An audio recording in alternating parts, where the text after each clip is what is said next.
ချင်းဘယ်ဟာချင်းမှာချင်းလေ ချင်းတလုံးတော့ ဘယ်ဟာဒီဘလို့ချင်းမှာလဲ ဟဲ့ပြုံးကြည့်နေ ကြည့်လေကြည့်လေ လောက်တော့လားလာခဏဘေးမယ်နေ လောက်ချင်းဘယ်ဟာလဲဘယ်ဟာချင်းမှာဘလို့ချင်းပိုးကိုရွှေ့ဘလို့ရွှေ့ အေးအေးမရှိလား ရွှေ့ဟုတ်တယ်အဲ့လိုရှိရနော်မားတယ်မရဘူးမပြလား ဟောတီး ချင်းဘလို့ချင်း ဒီဘက်တော့သေးရ ချင်းလို့ရချင်း ဒီဘက်တော့သေးရ မားတယ်ရောက်တာ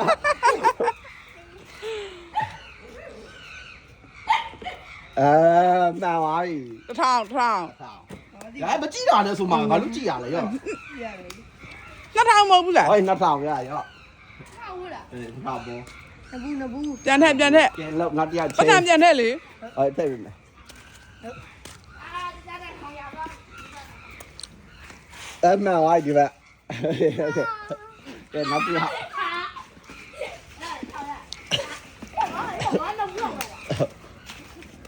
မားတယ်ဟာ လောက်မသေးလေးလောက် တေးလေးလောက်လား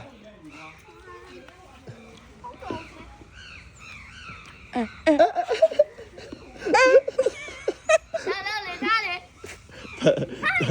ရသူချိန်တော့ချိန်တယ်လောက်ချိန်မှန်ပါရတော့ပါ အဲ့လိုရသေးရလား ရရင်မှန်းတယ်လေ ဟုတ်လားပြောင်း သားတော့မသိဘူးလေ ပြောင်းပါမှာ အဲ့လိုက်တော့လေအလက်ပြီး ဟု ပါ တ်တကယ်တစ်ခုပြောင်းမလို့ ပတ်စံထက်လေ မထည့်တော့ပြောင်းပါမှာ ဟုတ်ဒီဘက်ကျမှတော့လေဟုတ်ပဲကျမှ လေးခုရင်လောက်ချိန်တစ်ခုပဲချိန် ဟုတ်ပဲချင်း ပါတယ်မရဘူး တော့ပါနေရ ခါမှာ အဆက်ကုံသွားတော့ပြန်ချိန်မယ်လေ အဲ့မောတော့ဘာကကြည့်ပြီးသားလေကြည့် ကြည့်ရလောက်လောက် မမီတော့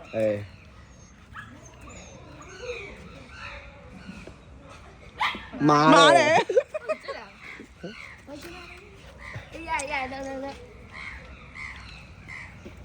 မန်တယ် အော်အဲ့လိုကြံ ကဲချိန်အဲ့ကုံသွားတော့မှနော်ကုံသွားတော့မှထည့်မယ်အဲ့လိုတော့မှ9000ကုံသွားတော့မှထည့်ရမှာ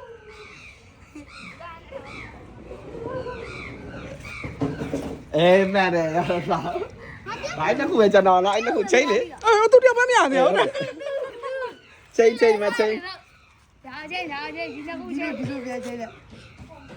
နှစ်ခုချင်း ထောင်ရအောင် ပြုတ်ပြန်လေ အေးမပြောပြလေဟုတ်တယ် ကလေးဒါကလေးလေ ဒါပြီနှစ်ထောင်ရပါနှစ်ထောင်ရပါပြန် အဲ့ဒီလားပြော ပတ်စံနဲ့ချိန်လာမယ်ခဏနေချိန်လာ ဒါဝေးတဲ့ဟာလေးရရပါ ဟာဝါစီယာကြီး3000ရပါပြီ ကလေးရပါ ကဲရပြီချိန်တော့ ပတ်စံနဲ့လေခဏနေတာခဏနေ ဟုတ်တယ် ခဏနေတာခဏနေ ခဏလေးသားချိန်အဲ့တော့လေအခါပဲချိန်ရမှာအေး မှာပါ ရတစ်ထောင်ရပါပြီ အဲ့လိုမျိုးလား တစ်ခါပဲချိန်ရမှာသူတစ်ခါပဲထိုးပဲလုပ်လိုက်တာလေလောက်သူများပတ်စံမရှိတဲ့နေရာကိုချိန်တယ်အုံနောက်ကလည်းရမ်းကောင်းတယ် ပြီးပြီးသားလေဒီရလေ ကွာ မှန် မဝါလေတော့ မားတယ် အေးအဲ့တော့ကြည့်တာဒီလည်းကြည့်ပြန်ချဲရပါ မှန်ပါရတစ်ထောင် တော့ နောက်တစ်ယောက်ချိန်ကလေးလေး ကြည့်တာပြီ ဟောညောက် ကလေးလေးစီလေးလား ညောက်စီလက်လေ စီလေးချိန်ဟုတ်လေဒီအချင်းကြီးသားလေဒီနှစ်ခုမဟုတ်တော့ဒီ ပတ်စံရှိတဲ့ဟာပဲချင်း ပတ်စံရှိတာချိန် အယူပါ ဟုတ်ရလားမဟုတ်တာ ဒီကုန်းနှစ်ကုန်းယူသွားလို့ရ လာပို့ပေးမယ်တော့ခဏ ဒါဒီဘာမှမလား မပို့နဲ့လေ ဒါရော ယူသွားလို့ရလို့လား ရတယ်မဟိုမှာနဲ့ခဏပြောင်းလို့ရတယ်ခဏလေးဆက်ထားလိုက်လဲ